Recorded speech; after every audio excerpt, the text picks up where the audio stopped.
आज हम जापान का मानचित्रण करेंगे। मैप ऑफ वर्ल्ड के अंतर्गत जापान को देखेंगे। और अभी तक देखिए, आपने देखा होगा मैंने जर्मनी का मानचित्रण करवाया है, अभी लास्ट आपका। जर्मनी के पहले सेशेल्स का करवाया है, और सेशेल्स के पहले हम लगातार कर रहे हैं, कंटिन्यूअस कई सारी कंट्री हो चुके। आज के सेशन में जापान को लेंगे।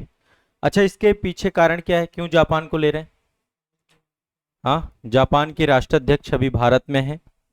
1 से लेकर 3 जुलाई तक जो है भारत में रहे, और कई सारे समझौते ज्ञापन सारी चीजें हुई हैं, उसको लेकर के अलग से हमारा आईआर के अंतर्गत सेशन रहेगा।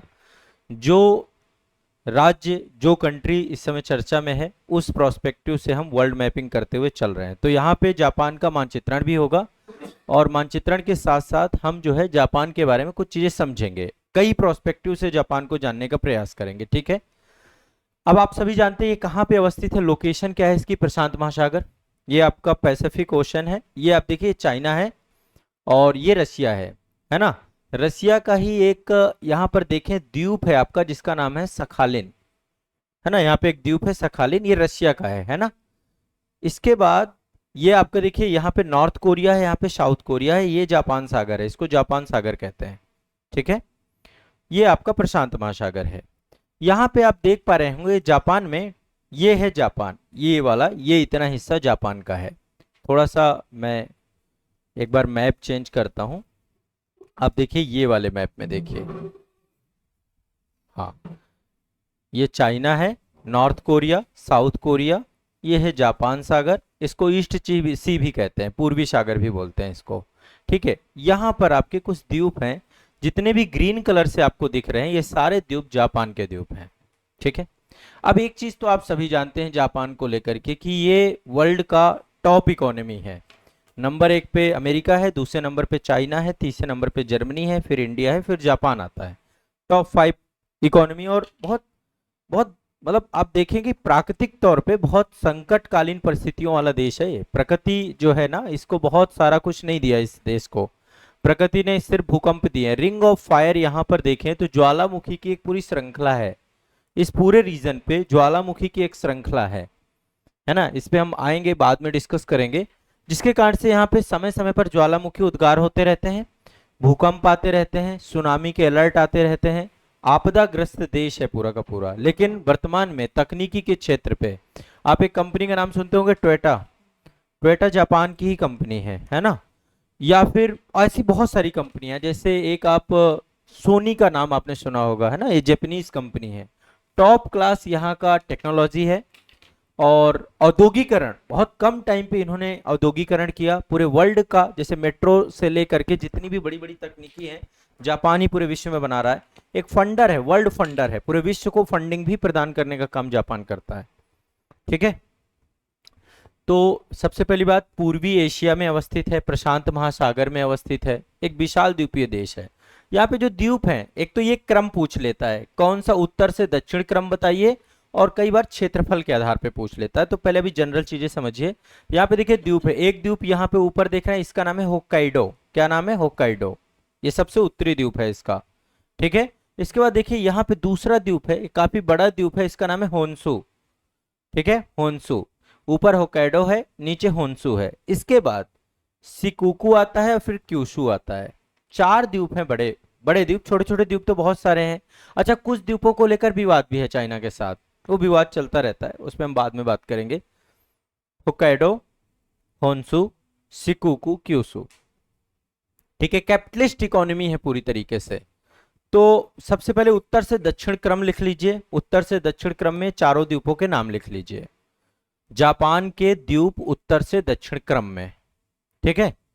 पहले होक्काइडो, फिर होन्सू, फिर सिकुकू, फिर क्यूशू। इसमें कोई दिक्कत नहीं।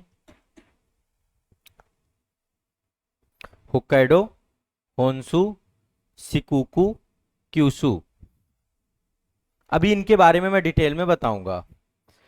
अब यदि थोड़ा सा हम राजनीतिक मानचित्रण की तरफ जाएं कि इसकी अंतर्राष्ट्रीय सीमाएं कैसे लगती हैं, किसके साथ लगती हैं, तो ओवरऑल जितनी भी सीमाएं लगती हैं सारी समुद्री सीमाएं हैं। यहाँ पे देखिए कोरिया जल संधि है, ये वाले क्षेत्र में, इसको वेस्टर्न चैनल भी कहते हैं। ठीक है। एक सीमा तो साउथ कोरिया के साथ जो लगती है, ये भी जमीनी नहीं है। ठीक है। तो इसके उत्तर में यदि आप जाएंगे यहाँ पर, ये वाला रीजन आप देखेंगे, ये वाला रीजन, ये एक सागर है, इसका नाम है ओखोटक्स सागर। ठीक है, ओखोटक्स सागर रसिया के पास, मतलब उत्तर में रूस है इसके। ये वाला रीजन जो है ये जापान सागर है आपका पूरा का पूरा। नीचे तरफ देखेंगे इधर प्रशांत महासागर है।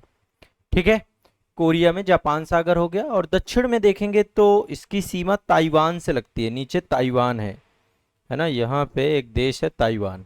ईस्ट चाइना सी है, यहीं पर एक देश है ताइवान। ताइवान देश भी है, one China two country system के अंतर्गत चाइना का हिस्सा भी है। अमूमन भारत का हमारा स्टैंड यही रहता है कि वो चाइना का हिस्सा है ना। अमेरिका बीच बीच में ताइवान को एक इंडिपेंडेंट कंट्री के तौर पे भी मान के चलता है। ताइवान को लेकर के अभी आप लोगों को पता होगा, जब ट्रंप गए थे तो चाइना ने अपनी आपत्ति भी जताई थी। ठीक है, यानी कोई भी बॉर्डर नहीं लगती किसी भी कंट्री के साथ। अब मैं थोड़ा सा डिटेल में आता हूँ, एक एक द्वीप के बारे में डिस्कस करेंगे, और थोड़ा सा जापान के बारे में कुछ सारी चीजों को लेकर और डिस्कस करेंगे। ठीक है, वर्तमान में टोटल द्वीप जो हैं 14,125 द्वीप हैं जापान में। टोटल कितने हैं? 14,125 द्वीप। ये 2023 में एक आधिकारिक डेटा जापान की सरकार के द्वारा ही जारी किया गया था, और उन्होंने द्वीपों की संख्या स्पष्ट की 14,125 द्वीप। पहले जो है मतलब 6,852 द्वीप कहे जाते थे, लेकिन अब संख्या दोगुनी हो चुकी है उसका। ठीक है, 4 बड़े द्वीप हैं। 4 बड़े द्वीप मैंने आपको बता दिया। पहला होक्काइडो। होक्काइडो के बारे में 2-3 बातें करते हैं।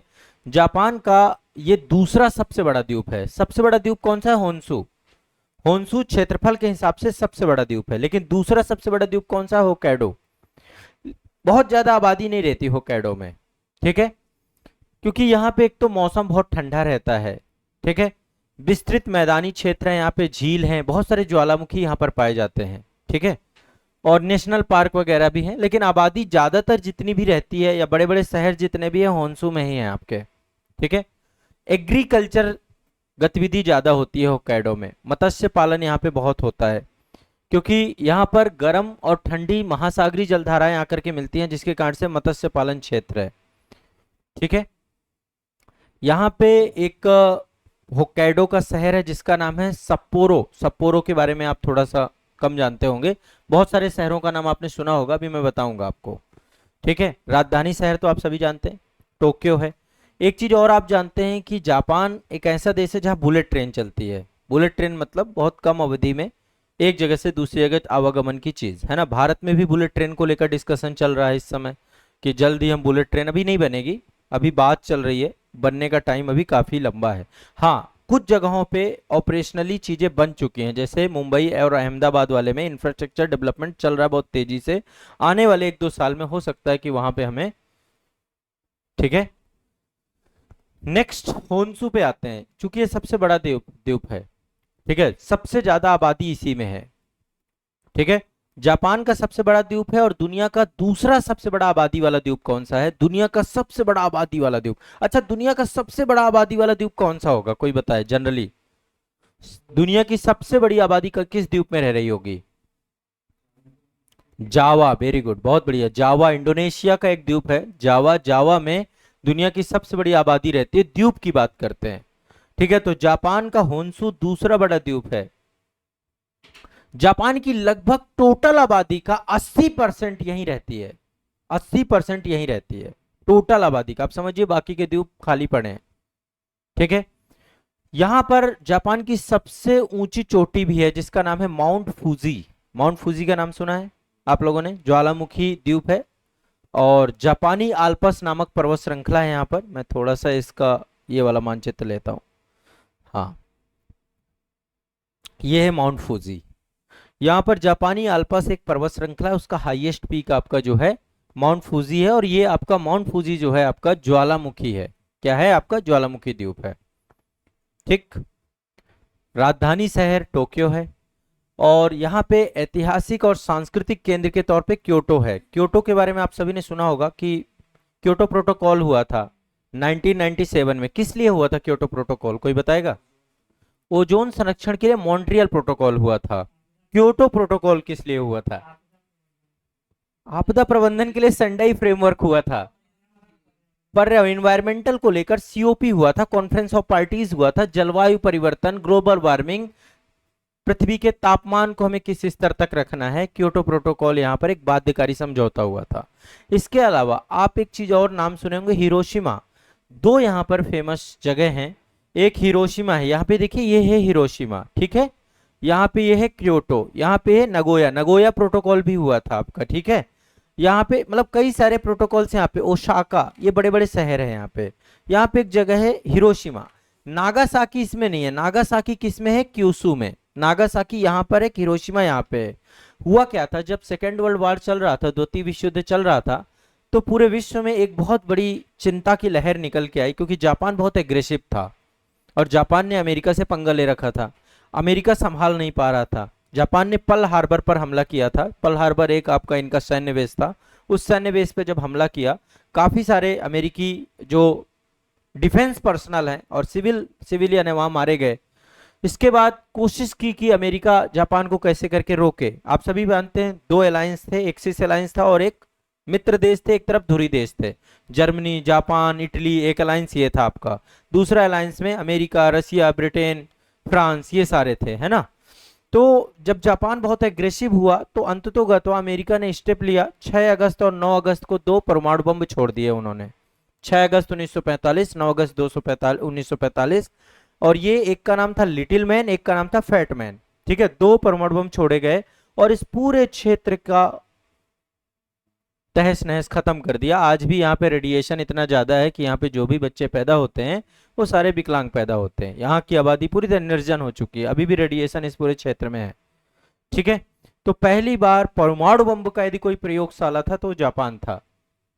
अभी जापान ने, तब से लेकर जापान आज तक परमाणु बम नहीं बनाना चाहता था, अभी फिर से उसने पॉलिसी चेंज किया है। जापान भी परमाणु बम बनाने की बात अब कर रहा है, क्योंकि अभी तक उसको सपोर्ट दे रहा था अमेरिका, ठीक है। तो हिरोशिमा हो गया ना, क्योंकि अमेरिका को क्या डर था, यदि ये परमाणु बम बनाएगा तो पहला प्रयोग कहां करेगा। तो इसलिए पूरी तरीके से इसके परमाणु बम बनाने पर ही रोक लगा दी गई कि भैया तुम्हें कोई खतरा होगा, कोई दिक्कत होगी, हम खड़े हैं, तुम नहीं बनाओगे कुछ भी। लेकिन अभी जापान की गवर्नमेंट और जापान की सरकार ने कहीं ना कहीं पे भी कुछ स्टेप और अपनी पॉलिसी चेंजेस को लेकर के काम कर रही है। तो कई सारे, हम अभी बात कर रहे थे होन्सू की, ठीक है। यहाँ पर बहुत, मतलब आप सोच नहीं सकते कि कितने बड़े लेवल की टेक्नोलॉजी है। अंडर वाटर टनल्स हैं यहाँ पर, है ना, बहुत सारे बड़े बड़े ब्रिज बनाए गए हैं। बहुत, जितने भी द्वीप हैं सारे द्वीप जुड़े हुए हैं। ये मान लीजिए अंडर वाटर टनल से इसको जोड़ दिया, इसको जोड़ दिया, इसको जोड़ दिया। यहाँ पे द्वीप ऐसे नहीं है, और सब बुलेट ट्रेन चल रही है, सब में मेट्रो रेल चल रही है, सारे द्वीप जुड़े हुए हैं आपके, ठीक है। तो तकनीकी की बात अभी बाद में हम करेंगे, टेक्नोलॉजी को लेकर के। एक चीज और है, ये इसके बाद अगला द्वीप आता है आपका सिकोकू। ये तो हो गया होन्सू की बात, अगला है सिकोकू। सिकोकू यहाँ का सांस्कृतिक द्वीप है, एक तरीके से समझ लीजिए। सबसे छोटा द्वीप कौन सा है, सिकोकू। सबसे बड़ा द्वीप कौन सा है, होन्सू। तो यदि क्षेत्रफल के हिसाब से देखें तो सबसे बड़ा कौन सा हो गया, होन्सू। होन्सू के बाद होक्काइडो, होक्काइडो के बाद क्यूसू, क्यूसू के बाद सिकोकू। एक लिख लीजिए क्षेत्रफल के हिसाब से क्रम। एक तो उत्तर से दक्षिण क्रम लिखवाया था, उत्तर से दक्षिण क्रम क्लियर है, होक्काइडो, होन्सू, सिकोकू, क्यूसू। और एक हो गया क्षेत्रफल के हिसाब से। क्षेत्रफल के हिसाब से क्या क्रम हो गया आपका, होन्सू, होक्काइडो, क्यूसू, सिकोकू, ठीक है। गड़बड़ाओगे नहीं, गड़बड़ाओगे, ठीक है। सबसे पहले होन्सू है, ये तो क्लियर ही होना चाहिए, इसको दिमाग में बैठा लो। होक्काइडो है, और इसके बाद आपका क्यूसू है, और फिर सिकोकू है, ठीक है। होन्सू, होक्काइडो, क्यूसू, सिकोकू, ये आपका जो है एक क्रम ये रखना है। और उसमें होक्काइडो, उसमें भी यही है सेम, बस यहाँ पे सिकोकू ऊपर आ जाएगा। होन्सू, होक्काइडो, सिकोकू, क्यूसू, दोनों में अंतर है, बस ये दिमाग है। ये क्षेत्रफल के हिसाब से ये क्रम है।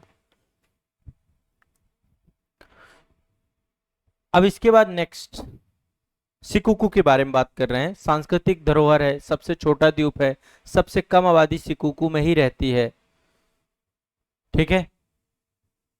पूरा का पूरा क्षेत्र पहाड़ी है, ये पर्वतीय क्षेत्र ज्यादा है, पर्वतीय क्षेत्र है आपका। बौद्धिज्म है यहाँ पे, पूरा बौद्धिज्म माना जाता है। ये पूरा कल्चरल प्लेस है, यहाँ पे बौद्धिज्म बहुत सारी साइट है। 88 बौद्ध मंदिरों की तीर्थ यात्रा यहाँ पर होती है सिकुकू में, दुनिया भर के लिए प्रसिद्ध है। लोग पैदल करते हैं, 88 के 88 टेम्पल है यहाँ पे, उन टेम्पलों को लोग जो है यहाँ पे जाते हैं और पैदल करते हैं। ठीक है, 88 बौद्ध मंदिरों की तीर्थ यात्रा। यहाँ पे जो प्रमुख शहर हैं इस पूरे क्षेत्र में, दो शहर हैं, नाम आपने सुना हो कि नहीं सुना हो, मत्सुयामा है और तकामात्सु है, दो शहर हैं यहाँ पे प्रमुख शहर। इसके बाद जो ज्वालामुखी है, सबसे ज्यादा ज्वालामुखी यदि कहीं आते हैं तो वो क्यूसू में आते हैं। अगला है क्यूसू, ज्वालामुखियों का गढ़ है, जापान का तीसरा सबसे बड़ा है, दूसरा सबसे अधिक आबादी वाला है। सबसे ज्यादा आबादी होन्सू में है, उसके बाद क्यूसू में है। ठीक है, उसके बाद होक्काइडो में है, उसके बाद शिकुकू में है। आबादी के हिसाब से लिख लीजिए क्रम, आबादी के हिसाब से क्रम लिख लीजिए। सबसे पहले सबसे ज्यादा होन्सू, दूसरे नंबर पे क्यूसू, तीसरे नंबर पे होक्काइडो, चौथे नंबर पे शिकुकू। ठीक है, चीन और कोरिया के सबसे नजदीक यदि कोई द्वीप कहे तो वो क्यूसू ही है, चीन और कोरिया के सबसे नजदीक। ये थर्मल पावर के लिए बहुत जाना जाता है। ठीक है, यहाँ पे भी ज्वालामुखी बहुत सारे हैं। इसमें है माउंट एसो, माउंट एसो दुनिया का सबसे सक्रिय ज्वालामुखियों में से एक है यहाँ पे। बाकी गर्म पानी के झरने बहुत सारे, यहाँ गीजर वगैरह भी पाए जाते हैं। नागासाकी क्यूसू में अवस्थित है। जनरली दो चीजें दिमाग में रखना, होन्सू में आपका हिरोशिमा है और नागासाकी आपका क्यूसू में है, नागासाकी क्यूसू में है। ठीक है, और यहाँ पे फुकुओका करके एक शहर भी है। ये कुछ जनरल बातें आपकी हो गई, हल्का फुल्का डिस्कशन हो गया हमारा, क्षेत्रफल के हिसाब से इन सब चीजों को लेकर के डिस्कस हो गया। अब यदि आप पूरे जापान को देखें मानचित्र के हिसाब से तो लगभग 70% से ज्यादा जापान जो है वो पहाड़ों से घिरा हुआ है, पर्वतीय है पूरा का पूरा। क्यों पर्वतीय है, क्या कारण है यहाँ पर्वत होने के कारण? मैंने प्लेट टेक्टोनिक थ्योरी पढ़ाई थी आपको। क्यों है यहाँ पे इतने ज्यादा पर्वत? क्योंकि पूरा का पूरा यहाँ पे ज्वालामुखी पर्वतों का निर्माण हुआ है। 100 से अधिक सक्रिय ज्वालामुखी, बहुत बड़ी संख्या होती है इतने छोटे से देश में। 100 से ज्यादा सक्रिय ज्वालामुखी हैं आपके। 1500 से ज्यादा भूकंप हर साल महसूस करता है जापान। 1500 से भूकंप कितने होते हैं सोचो, छोटे बड़े सब मिलाकर के। ठीक है, पैसिफिक रिंग ऑफ फायर में अवस्थित है। प्रशांत महासागरीय प्लेट, फिलीपींस प्लेट और यूरेशियन प्लेट, तीनों का ट्रांजैक्शन पॉइंट यही है। तीन प्लेटें आकर के यहां पर मिल जाती हैं इस पूरे क्षेत्र में। कौन कौन सी?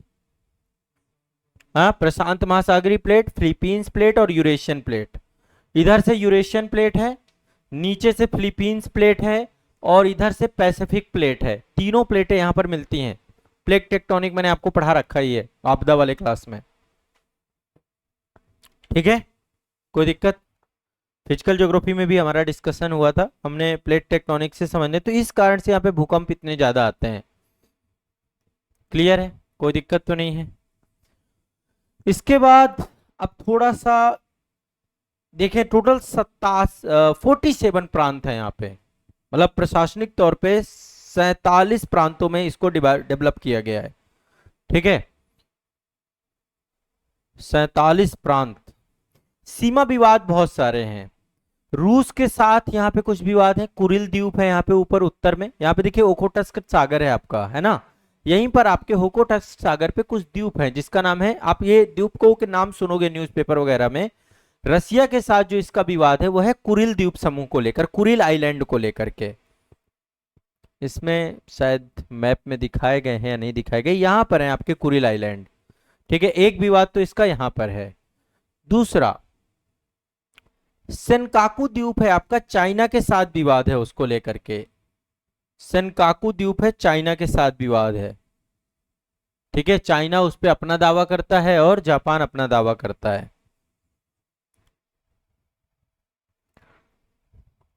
ठीक है, अब ये तो हो गई कुछ सामान्य बातें, थोड़ा सा कुछ रोचक तथ्य देख लेते हैं। जापान के लगभग सभी द्वीप आपस में जुड़े हुए हैं, जैसा कि मैंने आपको बताया।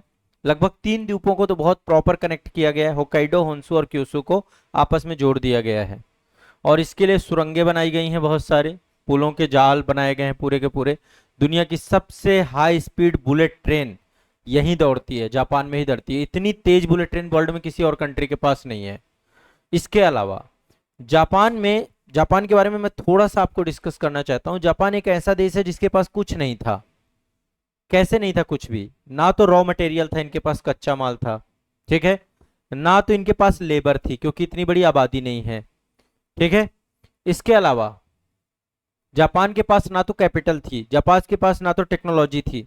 इसके बाद भी वर्ल्ड का सबसे इंडस्ट्रियलाइज्ड कंट्री यदि कोई है, औद्योगिक देश है, या एशिया का हम सबसे डेवलप्ड स्टेट कहें तो जापान ही है। सब कुछ इंपोर्ट किया इसने। जब इसने अपना इंडस्ट्रियल रेवोल्यूशन की बात सोची, आप सभी को पता है दुनिया की सबसे ज्यादा लंबी उम्र वाले लोग या दुनिया की सबसे लंबी जीवन प्रत्याशा, यहां के लोग औसतन कितने साल जीते हैं? 87 साल का जीवन है औसतन यहाँ का। बेहतरीन स्वास्थ्य है यहाँ के लोगों का। एक एक व्यक्ति 120 साल, 125 साल जीता है और बहुत एक्टिव लाइफ जीता है। हमारे यहाँ जैसे नहीं कि 60 साल में डोल गई कहानी।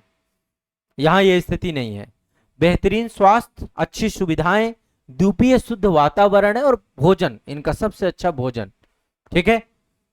सी फूड बहुत खाते हैं, सुशी खाते हैं। खान पान के कारण से औसत आयु दुनिया में बहुत ज्यादा है। 84 से 87 साल के बीच में यहाँ के लोग जीते हैं। 100 से अधिक उम्र के बुजुर्गों की संख्या। कभी आप लोग एक बुक पढ़िएगा, यहाँ पे रखी है कि नहीं रखी है, इकिगाई। इकिगाई पढ़ी है आप लोगों ने? यहाँ पे है नहीं मैं आपको दिखाता। इकिगाई, उसमें जापान के लोगों के ऊपर पूरा एक रिसर्च है, कैसे इतना लंबा जीवन यापन, इतना लंबा कैसे जीते हैं, इतना स्वस्थ कैसे जीते हैं। कभी आप इकिगाई पढ़िएगा, ठीक है। कभी मैं आपको एक रिकमेंड कर रहा हूँ बुक, आपको हेल्दी भी बनाएगी, आपको मेंटली बेटर भी बनाएगी, आपको कई सारे मेथड सिखाएगी और आपके अंदर एक मेंटल स्ट्रेस आपके को खत्म करेगी, ठीक है। इकिगाई, ठीक है। तो लंबी जीवन प्रत्याशा है। यहाँ के लोग बौद्ध धर्म अपनाते हैं। संतो धर्म है यहाँ का, मूल धर्म है संतो धर्म, ठीक है। संतो धर्म के लोग जितने भी हैं यहाँ पे वो सारे के सारे प्रकृति पूजक हैं। पेड़ों को, नदियों को पवित्र आत्मा समझ करके पूजते हैं ये लोग, ठीक है। बौद्ध धर्म के समानांतर माना जाता है संतो धर्म।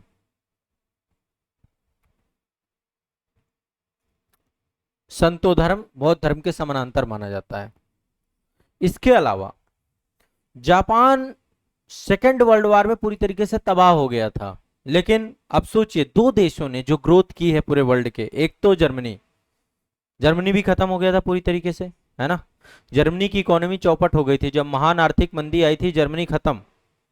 उसके बाद जर्मनी ने जिस तरीके से बाउंस बैक किया, और जर्मनी के बाद दूसरा देश यदि कोई रहा जापान, चाहे अर्थव्यवस्था के क्षेत्र में हो, चाहे इनोवेशन के क्षेत्र में हो, वर्ल्ड पावर बन गया आपका। जापान की यदि मैं हिस्ट्री की बात करूं कि जापान का इतिहास कैसा रहा, शुरुआत से जापान जो है एक शांतिप्रिय देश के तौर पे शुरू में रहा, लेकिन आगे चल के जापान भी एक साम्राज्यवादी देश बना जिसने बहुत सारे देशों पे कब्जा किया। जापान ने चाइना पे कब्जा किया था, जापान ने वियतनाम पे कब्जा किया था, जापान ने नीचे के इंडोनेशिया द्वीपों पे कब्जा किया था। इन सब जगहों पे जापान गया। जापान अमेरिका को कोई टक्कर देने वाला आज तक कोई देश बचा है तो जापान बना है। आप इस देश को समझ नहीं सकते। आज चाइना के लोग जापान, जैसे आप लोग ब्रिटिशर्स से बहुत ज्यादा नफरत करते हो ना, क्योंकि ब्रिटिशर्स ने हमारा शोषण किया है, अंग्रेज मिल जाते हैं तो अब तो चलो फोटो लोग खिंचवा लेते हैं नहीं तो नहीं खिंचवानी चाहिए। क्यों खिंचवाएं फोटो? क्यों ग्रेविस जी आते हैं कि नहीं आते हैं? लेकिन लोग क्या है, बहुत हमारे देश में मतलब लोग समझ ही नहीं पाते हैं। जिन लोगों ने शोषण किया लोग पगला जाते हैं उनको लेकर के। तो चाइना के लोग बहुत नफरत करते हैं जापानीज से, क्योंकि सेकेंड वर्ल्ड वॉर बहुत क्रूर तरीके से जो मतलब हो सकते हैं, बहुत सारी फिल्में बनी हुई हैं आप देखिएगा। चाइना को कोई एक देश ने कभी गुलाम नहीं बनाया। चाइना को एशिया का बीमार कहा जाता था, जो जाता था वही उसकी दुर्गति कर डालता था। चाइना को कई सारे देशों ने शोषण किया, जिसमें ब्रिटेन भी है, फ्रांस भी है, जापान भी है, अमेरिका भी है, हर कंट्री है। तो चाइना के लोग बहुत नफरत करते हैं। जापान का इतिहास में थोड़ा सा 2-3 बातें मैं जो चाहूंगा कि आप लोगों को समझनी चाहिए, जाननी चाहिए और एक बार इसको देख करके चलना चाहिए। थोड़ा सा मैं इतिहास में आता हूं, थोड़ा सा डिस्कस करूंगा, बाकी चीजें हम जब वर्ल्ड हिस्ट्री पढ़ते हैं तब वहां पर डिस्कस करते हैं। शुरुआत में यहाँ पे प्राचीन और मध्यकाल में सामंती काल चला। सामंत जैसे हमारे यहाँ भी देखते हैं ना, हम जब प्राचीन और मध्यकाल देखते हैं, सामंतवाल, राजपूत काल, ठीक है, राजा का शासन नहीं होता था वहां पर, ठीक है, वास्तविक शक्ति जो सैन्य शासक होते थे जिनको शोगुन कहा जाता था, उनके पास होती थी पावर, ठीक है, और इनकी रक्षा जो है जापानी योद्धा होते थे जिनको समुराई कहा जाता था। तो शोगुन और समुराई का शासन काफी लंबे समय तक रहा। और इसके बाद यहाँ पर अलगाववाद की नीति लेकर के आई गई, सोकोकू नीति कहते हैं उसको, ठीक है, कुछ टर्म्स ऐसे हैं जो आप शायद पहली बार सुने। इसके बाद वहां पर जब आधुनिकीकरण की बात आई तो 1868 में शोगुन राज को खत्म कर दिया गया और वहां पर मेiji पुनर्स्थापना की गई, ठीक है। वहां के शासक थे जिनका नाम था सम्राट मेiji। कभी आप जब वर्ल्ड हिस्ट्री पढ़ेंगे तो वर्ल्ड हिस्ट्री में मेiji शब्द आएगा। जापान ने अपनी सोकुकू नीति खत्म करके, अलगाववाद की नीति खत्म करके, सोकुकू नीति का मतलब है अलगाववाद, हम अपना शासन स्वयं करेंगे, उसको खत्म करके मेजी पुनर्स्थापना की गई। आज भी वहां पे राजा है, जापान में आज भी राजतंत्र है, लेकिन राजतंत्रात्मक लोकतंत्र है, वहां पे राष्ट्रपति का पद नहीं है, वहां पे राजतंत्रात्मक व्यवस्था है, प्रधानमंत्री का पद है और राजा का पद है, ठीक है। तो मेजी पुनर्स्थापना की गई, शोकुकू नीति को खत्म किया गया, पश्चिमी विज्ञान, तकनीकी, सैन्य व्यवस्था, शिक्षा को अपनाया गया और एक सामंती देश आधुनिक देश में बदल गया, औद्योगिक देश में बदल गया, सैन्य शक्ति में बदल गया, ठीक है। इसके बाद जब उसके पास पैसा आ गया, चीजें आ गई, उसने सैन्य विस्तार करना चालू किया। सैन्य विस्तार इसलिए जरूरी था, साम्राज्यवाद देशों ने इसलिए किया क्योंकि उनको एक बड़ा बाजार चाहिए था, और बड़ा बाजार चाहिए कि जहां जहां भी वो गए वहां पर उन्होंने क्या किया, राजनीतिक अपहरण किया वहां की सत्ताओं का। जैसे भारत में ब्रिटिश आए, व्यापार के लिए आए थे, ट्रेड के लिए आए थे। क्यों ट्रेड के लिए आए थे? क्योंकि वहां पे इंडस्ट्रियल रेवोल्यूशन हुआ, बाद में औद्योगिक क्रांति हुई, उसके बाद उन्होंने भारत की राजनीति और पॉलिटिक्स पे भी कैप्चर करना चालू कर दिया। तो वैसे ही जापान ने भी 1914 से लेकर के 1945 तक उसने साम्राज्यवादी शक्ति के तौर पे काम किया। प्रथम विश्व युद्ध में भी हिस्सा लिया था उसने। चाइना, कोरिया के जितने भी देश हैं, दक्षिण पूर्वी एशिया, आसियान कंट्री जितने, सब पर कब्जा कर लिया उसने, ठीक है। लेकिन लास्ट में महाविनाश का टाइम आया, जापान में परमाणु बम 2 मारे गए, हिरोशिमा नागासाकी में, और जापान ने आत्मसमर्पण कर दिया। अच्छा, जापान ने आत्मसमर्पण कब किया था? 6 अगस्त को घटना घटी, 9 अगस्त को घटना घटी, 15 अगस्त 1945 को जापान ने आत्मसमर्पण कर दिया, ठीक है। इसी कारण से इस 15 अगस्त को हमेशा के लिए अमर रहे। ब्रिटेन ने भारत को स्वतंत्र 15 अगस्त को किया। भारत की 15 अगस्त की स्वतंत्रता के पीछे का कारण यह है क्योंकि यह विजय दिवस है, किसका? ब्रिटेन का। इस विजय दिवस को हमेशा ऐतिहासिक बनाना चाहते थे, इसलिए 15 अगस्त के दिन ही भारत को आजाद किया उन्होंने। उनकी योजना 15 अगस्त को भारत को आजाद करने के लिए नहीं थी। जो भारतीय स्वतंत्रता अधिनियम आया था उसमें तो 1948 में देश को आजाद करना था, ठीक है। तो कभी आपसे 15 अगस्त 1947 का कारण आपको जानना हो तो उसके पीछे कारण है 15 अगस्त 1945 में जापान का आत्मसमर्पण, द्वितीय विश्व युद्ध की समाप्ति। समझ रहे हैं मेरी बात को? ठीक है, यह भी आपको तथ्य और फैक्ट समझ के रखना है। इसके अलावा एक शांतिप्रिय राष्ट्र बन गया, जब हिरोशिमा नागासाकी हो गए, शांतिप्रिय राष्ट्र बन गया। यही होता है, 2 थप्पड़ खाने के बाद और 2 बड़े थप्पड़ खाने के बाद उसने अपना नया संविधान बनाया, युद्ध नीति को त्याग दिया, सम्राट अशोक बन गया। सम्राट अशोक ने कलिंग युद्ध के बाद क्या किया था? है भेरी घोष की जगह धम्म घोष, कि भैया अब हम कभी भी युद्ध नहीं करेंगे, अब हम धम्म घोष। तो अपनी पूरी ऊर्जा, अपना पूरा संसाधन आर्थिक और तकनीकी विकास पर केंद्रित कर दिया उसने। तो आज जापान की अर्थव्यवस्था दुनिया की सबसे मजबूत अर्थव्यवस्थाओं में है। कुछ भी नहीं है, कोई तेल नहीं है, कोई गैस नहीं है, कोई कोयला नहीं है, कोई खनिज नहीं है, सब कुछ इंपोर्ट करता है।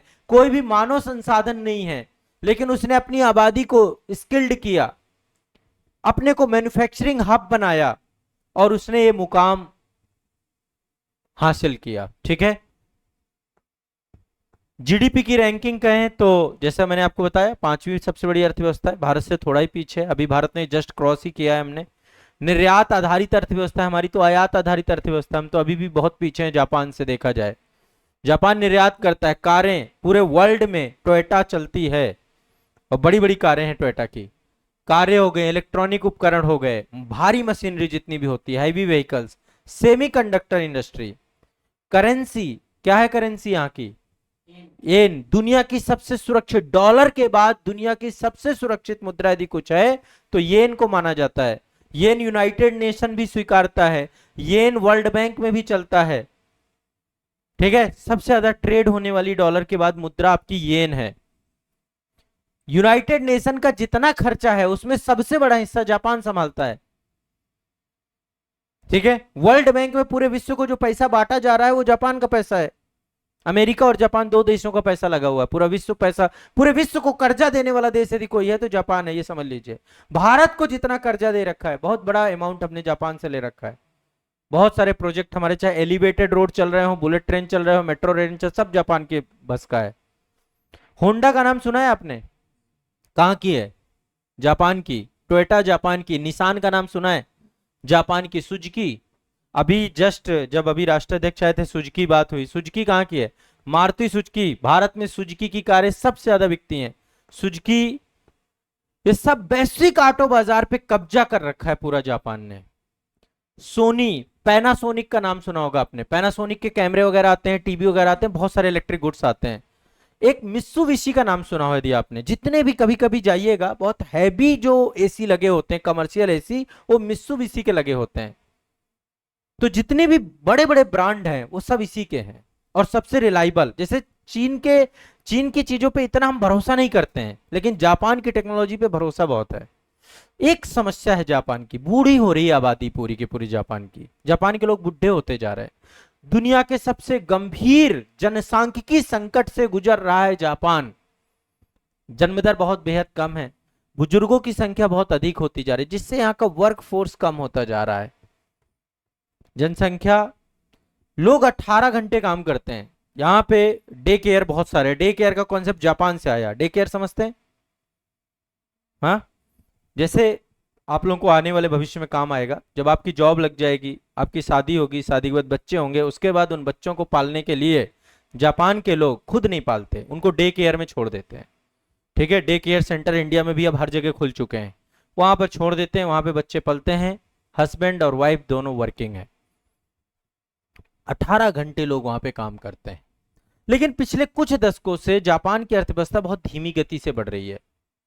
ठीक है, थोड़ा सा ग्रोथ रेट कम है, धीरे धीरे क्रॉलिंग कर रही है आपकी, लेकिन उच्च गुणवत्ता और फ्यूचर टेक्नोलॉजी इसके पास है।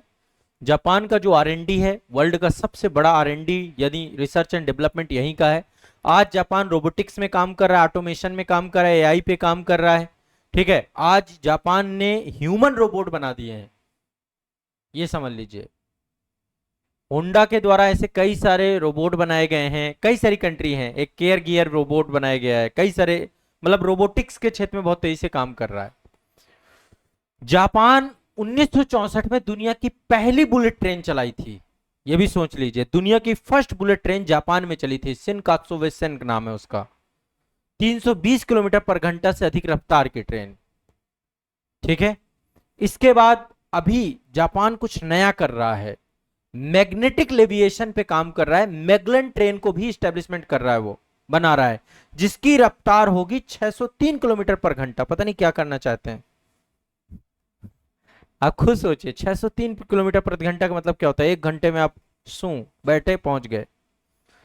जापान में भारत के लोग भी हैं, बहुत सारे भारतीय लोग हैं, तो जब वो बुलेट ट्रेन में बैठते हैं, आदत हमारी इंडिया वाली है, हैं? वहां बैठे, पता चला नींद लग गई, उतरना था, योकोहामा पहुंच गए, होकाइडो। अब जब 300 किलोमीटर दूर पहुंच गए। अब वहां पे क्या है, यदि आपने स्टेशन मिस किया, हमारे इंडिया में भी कर दोगे तो फाइन लगता है, तो फाइन देने से पहले पूछ लेते हैं भारतीय हो क्या, ये मेंटेलिटी है वहां पे। वहां पे जापान का आदमी कभी फाइन नहीं कटवाता मिलेगा आपको, भारत वाला डेली कटवाता है। एक तो लेट पहुंचने की आदत है हमें, ट्रेन में हो कहीं भी हो, हमारी मेंटेलिटी क्लियर है, आराम से चलना है, कोई दिक्कत नहीं है। वहां लोगों ने, वहां ट्रांसपोर्टेशन इतना फास्ट कर दिया। अभी हमारे यहाँ एक सफर करना हो, यहां से आपको जाना हो, ज्यादा दूर में कह रहा हूं, कोई भी सफर आप पकड़ लीजिए जो 400-500 किलोमीटर का हो, पूरी रात ट्रेन लेगी, कितनी बार खड़ी होगी, कितनी बार। और वो हमारे यहाँ ट्रेन क्या है, सबसे ज्यादा लेट होती है जब स्टेशन में पहुंच जाती है, उसका इंतजार करती रहती है कि मुझको कौन सा प्लेटफॉर्म नंबर दिया जाएगा। आउटर में जो हमारे यहाँ ट्रेन के साथ होता है, और एक ट्रेन यदि लेट हो गई इंडिया में, तो उस ट्रेन को तो दुर्गति कर देते हैं, फिर उसको इतना लेट कराएंगे, उतना लेट कराएंगे। यहाँ पे एक ट्रेन लेट हो गई तो फिर उसे लेट ही कराते जाएंगे, क्यों? बाकी की ट्रेनें लेट ना हो, है ना। क्योंकि अलग अलग कॉरिडोर नहीं है, high speed semi high speed ट्रेनों की कोई अलग कॉरिडोर नहीं, सब एक ही कॉरिडोर पे दौड़ रही हैं, चाहे वंदे भारत हो, चाहे राजधानी हो, चाहे वो कोई भी ट्रेन हो। तो अब राजधानी को निकलना है, राजधानी वालों ने टिकट ज्यादा दे रखा है, महंगा दे, वहां पे इंपॉर्टेंट लोग, उनको टाइम जल्दी पहुंचना है, तो पैसेंजर एक तरफ खड़ी मिलेगी आपको, या जितनी सुपरफास्ट ट्रेन है वो खड़ी मिलेंगी। कुछ तो ऐसी जैसे गरीब रथ ट्रेन, तो सुपर, अब नाम ऐसा है उसका, उसको सबसे साइड में खड़ा कर देते, तुम साइड में हो जाओ। तो अभी इंडिया में बहुत सारी प्रॉब्लम्स हैं जो हम देख पा रहे हैं, वो ठीक है। एक काम इन्होंने जो किया, चूंकि भूकंप सबसे ज्यादा आता है, तो जापान ने अपनी इमारतों को इस तरीके से डेवलप किया है कि यहाँ पे चाहे जितना भूकंप आ जाए, उस भूकंप को पूरी की पूरी इमारत झेल लेती है, चाहे 7 रिक्टर 8 रिक्टर, कोई 500-1500 भूकंप डेली आते हैं, हर साल आते हैं। तो यहाँ पे बेस आइसोलेशन टेक्निक का यूज किया गया है।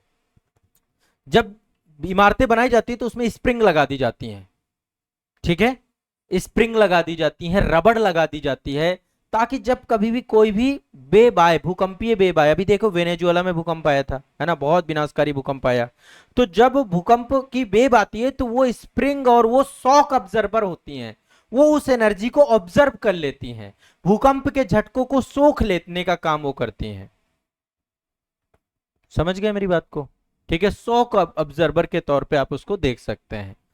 जापान के बारे में 2-3 बातें और है, यहाँ पे हाइब्रिड कारें चलती हैं, ठीक है, यहाँ पर हाइड्रोजन फ्यूल वाहन चलने लग गए हैं। हमारे देश में E20 चल रहा है, अभी आप देख रहे हैं, बड़ा बवाल मचा पड़ा है, इंजनों की दुर्गत, टोयोटा के इंजन हमने खराब कर दिए अपने देश में, अभी मर्सिडीज वर्सिडीज वालों ने तो मना कर दिया, तेल तेल मत डालो नहीं सब बर्बाद कर देगा। सोचिए भारत में पेट्रोल की कीमत कितनी पहुंच गई पता है आपको? जो शुद्ध पेट्रोल है उसकी कीमत 167 रुपया प्रति लीटर है, शुद्ध पेट्रोल की कीमत, जो E100 है आपका, XP100 जिसको लिखते हैं, जिसका ऑक्टेन नंबर 100 है, जिस पेट्रोल का ऑक्टेन नंबर 100 है, XP100, उसकी कीमत कितनी है? और हमें क्या लगता है, अभी जो हमें देते हैं मिलावटी है, 20% तो सरकार मिलाती है, फिर 20% पेट्रोल पंप वाला भी वो भी अपना के, रुक जाओ टेंशन है, यहाँ E20 नाम का है, वो तो गवर्नमेंट ने कंपलसरी कर रखा कि E20 लेकर आना है ना। अभी इस समय बवाल मचा है, लोग बोतल में दिखा रहे हैं, आधा पानी आधा, जंग खा गए पूरे इंजन जितने भी है लोगों के। टोयोटा भी सोच रहा है कि यार ये कंडीशन हो चुकी है यहाँ पे, क्योंकि हमारे यहाँ इंफ्रा पहले बाद में डिस्कस डेवलप किया जाता है। अभी सुप्रीम कोर्ट में गवर्नमेंट ने कहा एक्सपेरिमेंट चल रहा है, किस पे कर रहे हैं एक्सपेरिमेंट? पब्लिक पे कर रहे हैं, जनता पे। क्या करे, इतनी बड़े एक्सपेरिमेंट प्रयोगशाला कोई मिलेगी नहीं, 15 साल 20 साल लगेंगे। अभी तो ईवी में हमारी हालत खराब है, आप ये सोचो, इलेक्ट्रॉन, गवर्नमेंट को ये कुछ नहीं करना चाहिए, एथेनॉल वगैरह क्यों कर रहा है? अच्छा चलो, एथेनॉल आपने क्या किया, एथेनॉल ले आया पॉलिसी, अच्छी बात है, बहुत बढ़िया है, क्यों? आत्मनिर्भर हो जाएंगे, ठीक है, लेकिन एथेनॉल ने क्या किया, माइलेज कम कर दिया, ठीक है, कि यही चाह रहे थे कि हम जब विदेशों से पेट्रोल कम आयात करेंगे, आत्मनिर्भर हो जाएंगे, ज्यादा फॉरेक्स रिजर्व नहीं लगेगा, है ना, अब हरमुज बंद भी हो जाएगी, कोई दिक्कत नहीं है, हमारे यहाँ गन्ना पैदा हो रहा है, उसी से हम चला देंगे गाड़ी, है। अब आपका माइलेज क्या हुआ, पहले गाड़ी माइलेज दे रही थी 10 का 15 का, अब देने लग गई 5 का। अब मुझे बताओ पेट्रोल ज्यादा लगेगा कि कम लगेगा? कहानी तो वहीं की वहीं खड़ी है, आपने डबल खर्चे कर दिए, पब्लिक का एक तो इंजन खा गए आप, दूसरा आपका अभी इंपोर्ट ड्यूटी कम नहीं हो पा रहा, आपको फॉरेक्स रिजर्व उतना ही देना पड़ रहा है, क्यों? माइलेज खत्म कर दिया आपने। हमारे यहाँ पे कहीं ना कहीं पे गवर्नमेंट, मैंने आपको बताया ना, गवर्नमेंट बहुत असंवेदनशील है। अभी तो गवर्नमेंट को समझ ही नहीं आ रहा पब्लिक के साथ क्या सुलूक करें क्या नहीं करें। क्यों? क्योंकि गवर्नमेंट को लग रखा है कि लोकतंत्र जो है ना, वो 5 साल बाद परिवर्तित होता है, हर 5 साल बाद सरकारें बदलती हैं हमारे देश में, ये प्रक्रिया है पूरी की पूरी। उस 5 साल की अवधि में उनको लगता है कि जो लास्ट का 6 महीना है, लास्ट के 6 महीने में यहां की पूरी पब्लिक को ब्रेन वॉश किया जा सकता है, भारत की पब्लिक को। एक तो राष्ट्रवाद के नाम पे हम ब्रेन वॉश्ड होते हैं सबसे ज्यादा। आप देखिएगा कभी भी चुनाव आएंगे उसके पहले आपको नेशनलिज्म का पाठ पढ़ाया जाता है, देशभक्ति का पाठ पढ़ाया जाता है। क्यों? बाकी कमियां, जो 4.5 साल की कमियां हैं, उनको छुपाने के लिए, है ना। अब आप देखिए ना, देश में राम मंदिर के नाम पे वोट पड़े थे, सबने वोट दिए, और राम मंदिर छोड़िए, चलो एक चिंता की बात हो, अब कौन सा मंदिर बचा होगा, किस मंदिर को हम अब ये माने कि वहां पे जो भी आप पैसा डाल के आ रहे हैं, जो भी लोग वहां पर चंदा दे रहे हैं भगवान के नाम पे, उस चंदे का क्या होता होगा। और ये बहुत, मतलब ये तो चलो अभी बात उजागर हुई, इतना मुद्दा चर्चा में है, ये वाला इतना विषय उठा दिया गया, अन्यथा की स्थिति में पहले भी देखिए आप, तिरुपति के जो बड़े बड़े वहां पे पुजारी हैं, पंडा हैं, उनके बच्चों के गहने देखिए आप कहां से आ रहे हैं, कौन वहां पे उनको 1-1 किलो का हार पहनवा रहा है ना। ये तो बहुत पहले तस्वीरें पब्लिक हो चुकी हैं, आप कभी सर्च करिए, आज से 5 साल 10 साल वो शादियों में चढ़ा रहे हैं। वो पैसा किसका है? तो कहीं ना कहीं पे हमारे देश में एक तो देशभक्ति के नाम पे ब्रेन वॉश कर दिया जाता है, एक धर्म के नाम पे कर दिया जाता है, तुरंत पोलराइज कर दिया जाएगा, हिंदू वर्सेस मुस्लिम कर दिया जाएगा, है ना। वो पोलराइजेशन सरकारों को टेक्निक पता है ना। वो मदारी मूवी में कहता है ना कि आप लोगों को लगता है कि आप 141 करोड़ हो, है ना, हमारे नजरिए से देखो आप सब बटे हुए हो, है ना, कोई धर्म के नाम पे, कोई जाति के नाम पे, कोई संप्रदाय के नाम पे, कोई क्षेत्र के नाम पे, ये स्थिति बनी हुई है देश के अंदर। तो उनका कैलकुलेशन और गणित सेट बैठ जाता है हर बार, फिर 5 साल बाद। जब तक सरकारों को ये नहीं लगेगा, जनता इतनी अवेयर है कि वो सही को सही और गलत को गलत समझेगी, तब तक यही चलता रहेगा। पब्लिक हमेशा धोखा खाती रहेगी और धोखा खाते हम अभी आज से तो ये 70-75 साल की कहानी है। 75 साल से क्या हो रहा है मुझे खुद बताओ, कहां खड़े हैं आप? 141 करोड़ की आबादी और जीडीपी को आप देख लीजिए साहब, 33-34 हजार रुपए के कर्जे में आप। यदि यहाँ हर व्यक्ति के ऊपर कर्जा देखा जाए, देश के पास जितना विदेशी कर्जा है, देश की स्थिति अच्छी नहीं है। कोई जीडीपी ग्रोथ और कुछ ये सब फालतू की बातें बताई जा रही, कर्जा कभी नहीं आपको बताया जाता कि हमारा देश, हमारा कंट्री में कर्जा कितना, राजकोषीय घाटा कितना, ये नहीं पता आपको। जितना सरकार के पास इनकम है उससे ज्यादा खर्चा है सरकार का, हर साल घाटे की अर्थव्यवस्था चला रहे हैं। आप सोचिए 100 रुपए कमाएं और आपको खर्चा हो 120 रुपया, आप ये समझिए बात को। तो हमारे देश का जो पूरा सिस्टम है उसके पीछे का एक ही कारण है करप्शन, हर जगह करप्शन है। भ्रष्टाचार इतना जड़ों में जा चुका है और उसकी नसें इतनी मजबूत हो चुकी हैं भ्रष्टाचार की, आप उसको सोच ही नहीं सकते हैं। लीगल तरीके, लीगल भ्रष्टाचार कर दिया अब तो, कानून सम्मत। अभी एक मध्य प्रदेश के मुख्यमंत्री थे, उनके कहानी थोड़ी बहुत निकल के आई, ऐसे सबकी कहानी है। ये तो एक लीडर की बात है ना। तो उस पर हम कभी बाद में आएंगे, हम अभी जापान में थे। हाँ, तो जो भी डेवलप्ड कंट्रीज हैं उनके पीछे का कारण आप ये मान चलिए कि वहां पे कहीं ना कहीं पे एडमिनिस्ट्रेशन से लेकर के वहां पे जो, जैसे जापान ने बहुत कम टाइम पे अपने आप को औद्योगिकृत किया, आज इतनी बड़ी टेक्नोलॉजी सब कुछ जापान में इसलिए क्योंकि वहां पे करप्शन इतनी बड़ी स्थिति में नहीं है। होगा वहां पे भी करप्शन का रूप होगा, लेकिन ये स्थिति में तो नहीं होगा। अच्छा, हमारे यहाँ सूचकांकों से कोई फर्क नहीं पड़ता है। ट्रांसपेरेंसी इंटरनेशनल की रिपोर्ट देखिए कितने नंबर पे हैं अभी, 98 आ गए थे शायद लास्ट, कितने नंबर पे थे, यही था कुछ। हाँ, देखिएगा आप भ्रष्टाचार सूचकांक में हम बहुत नीचे गए, अभी ये तो और बुरा हालत हो गई। प्रेस स्वतंत्रता सूचकांक तो छोड़ देते हैं, उसको कोई मतलब नहीं, वो बेकार की चीज है, वो तो कुछ दिन बाद 180 भी दिख जाए तो बड़ी बात है। तो हमारे कंडीशंस ये हैं कि हम इन पैरामीटर्स और इन मानकों को स्टेब्लिश नहीं करना चाहते अपनी कंट्री में। ठीक, ये सारी बातें हो गई जापान को लेकर के, ऑलमोस्ट काफी डिस्कशन हो गया। बस आपको जो पूछा जाएगा वो बता देता हूँ, क्रम याद रखिएगा, उत्तर से दक्षिण क्रम ये पता रखना है, और जो है क्षेत्रफल के आधार पे, जनसंख्या के आधार पे क्रम आपसे पूछता है, कई बार आता है जापान। और जापान के बारे में अलग से, अभी जैसे यहाँ के राष्ट्राध्यक्ष या भारत जापान संबंध कैसे हैं, इसको अलग से हम करंट की क्लास में कवर करेंगे। ठीक है, चलो।